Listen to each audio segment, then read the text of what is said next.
What should happen to those who participate in the raids? Because it's very controversial, right? Americans who aren't in the agency or haven't served in law enforcement say that they should not be allowed to continue to work for the FBI. But you might have a different perspective on all of that.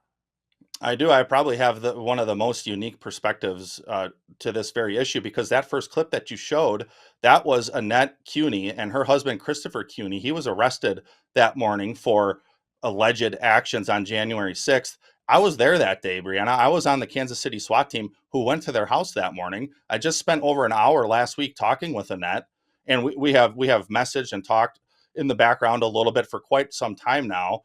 But we were led to believe by the case agent that Chris, who is a Marine Corps veteran, he's even served on the honor guard for President Reagan. He's got deployments. We were told by the case agent that he was manufacturing illegal weapons in the basement, and so that's what was used as the justification to go to their house with the SWAT team. And so when you are one of these assets that doesn't have all the information, you're taking that information from the case agent in good faith because you're not thinking, oh, every FBI agent's going to lie to me. But now we know, we find out years later, like in Chris's case, that that's exactly what happened. You had FBI agents who were lying in their paperwork, claiming things that were not true, and then using SWAT teams to go on these raids. And so there does need to be accountability. The worst actors, the agents who were fully weaponizing their position against Americans, like Chris and Annette. And you're right, she had a miscarriage the next day.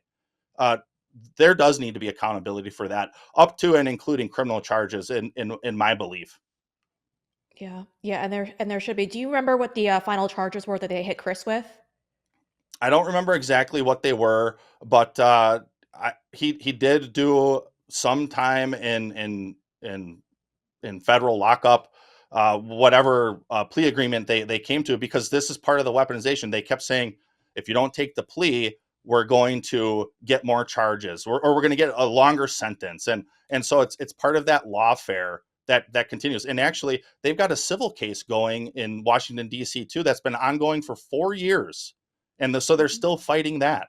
And it's just atrocious what has happened to a lot of these people because many of them, like the Cuneys, were fully weaponized against by the government. That's not supposed to happen in an alleged land of the free. Let me just remind you that this show is available as a podcast as well. So head over to your favorite podcasting platforms and give us a search. Look for the Breanna Morello Show. That is the Breanna Morello Show, because I greatly appreciate it when you do just that. Now back to the interview.